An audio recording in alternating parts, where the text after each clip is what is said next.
Assalamualaikum warahmatullahi wabarakatuh. Perkenalkan nama saya Ivi Diana Valia, NIM 36202130222 dari TMK 2A. Di sini saya akan menjelaskan tentang jawaban dari UAS pengalasan.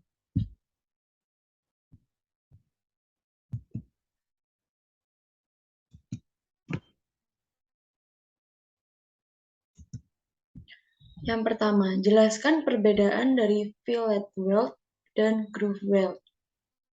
Sambungan fillet atau fillet weld yaitu merupakan sambungan plat dengan plat tanpa dilakukan preparation terlebih dahulu.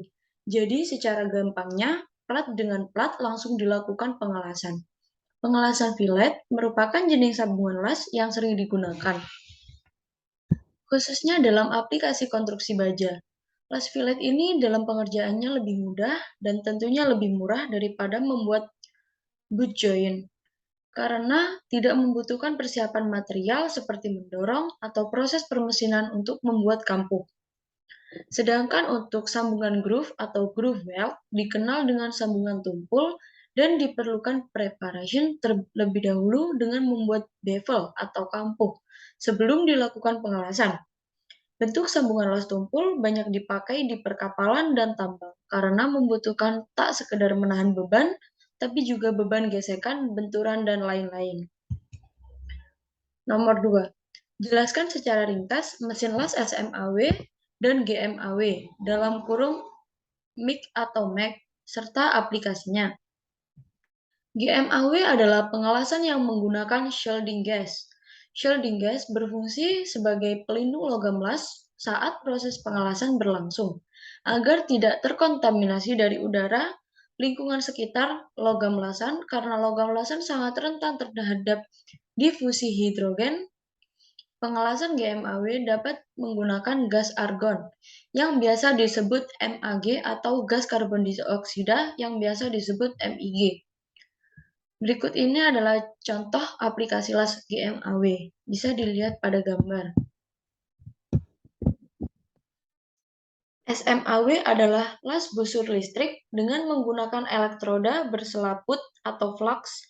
Fungsi flux pada pengelasan ini adalah membentuk selak di atas hasil lasan yang berfungsi sebagai pelindung hasil lasan dari udara, yaitu oksigen atau hidrogen, selama proses las berlangsung.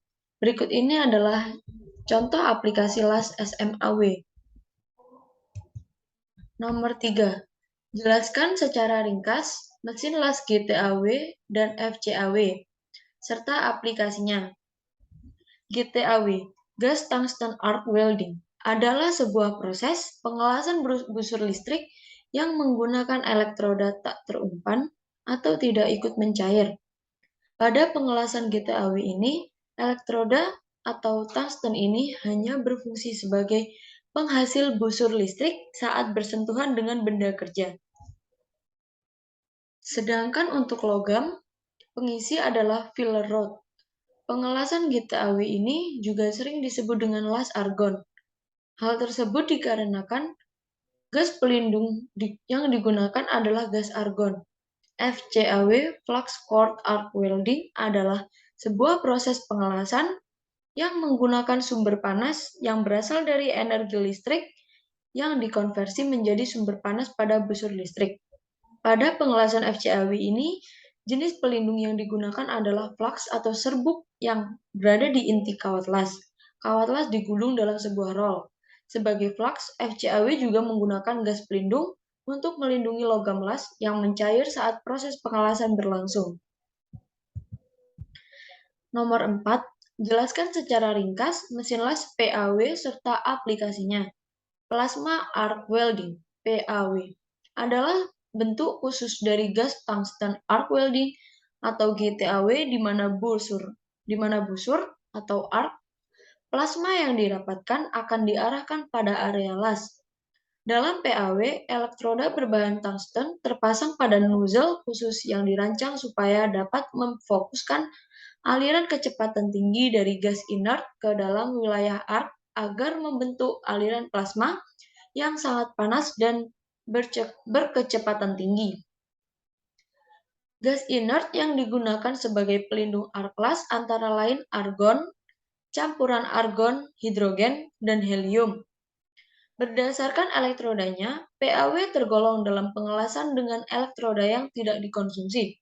Saat ini plasma arc welding digunakan sebagai pengganti GTAW di bidang perakitan mobil, lemari logam, bingkai pintu dan jendela, dan lain-lain.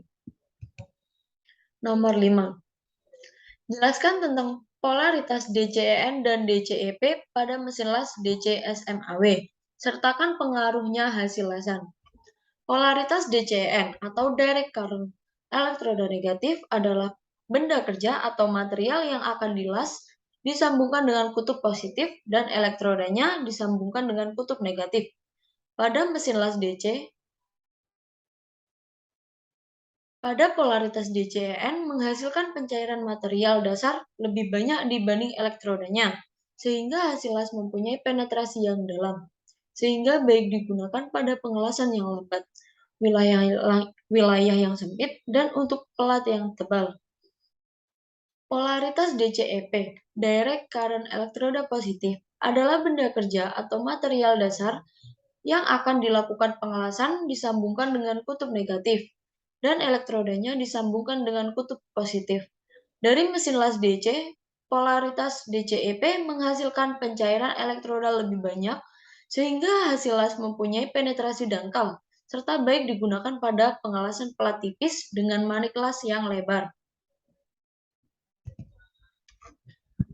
Nomor 6, sebutkan jenis sambungan las. Yang pertama ada T-joint.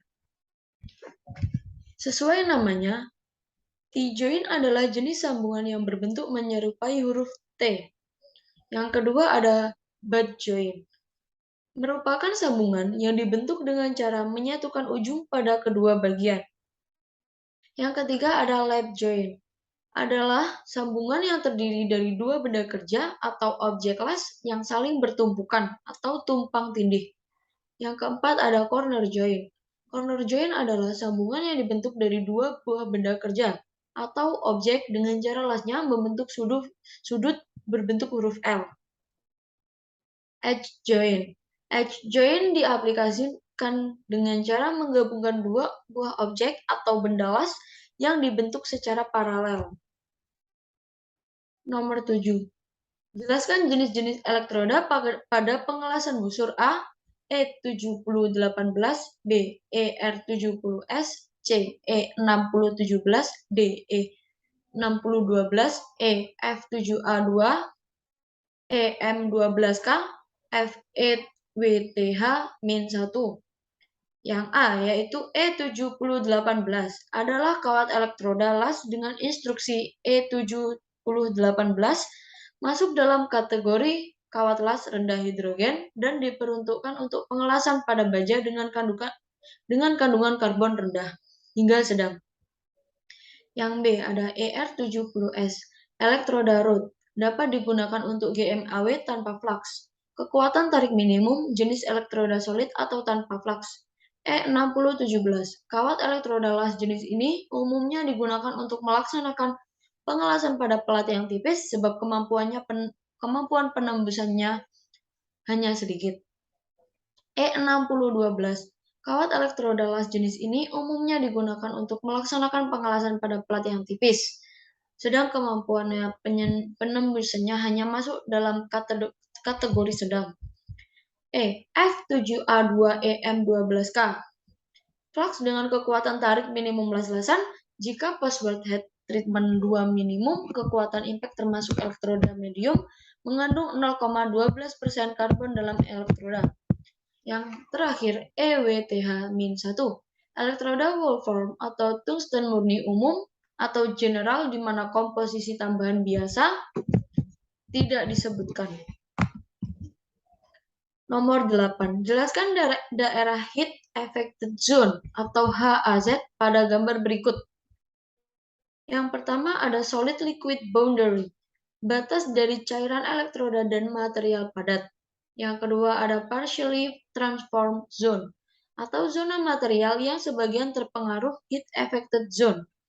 Yang terakhir ada unaffected base material, yaitu material yang tidak terpengaruh oleh heat affected zone.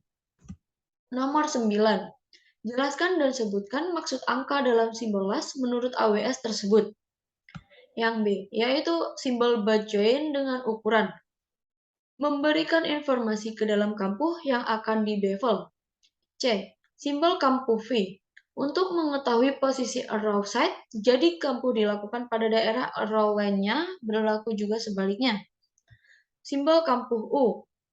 Sama dengan simbol V, jadi kampuh dilakukan tepat pada arrow line diletakkan. Simbol kampuh Y. Pada simbol kampuh Y ini perlu diberi catatan khusus. Butt join tujuannya adalah menyambung material A dan B di mana peletakan base metal yang akan kita sambung terletak pada sebelah kanan dan kiri. Yang terakhir, nomor 10, yaitu sebutkan jenis-jenis cacat yang ditimbulkan oleh hasil pengelasan. Yang pertama ada cacat las, slag inclusion. Yang kedua ada cacat las, tungsten inclusion.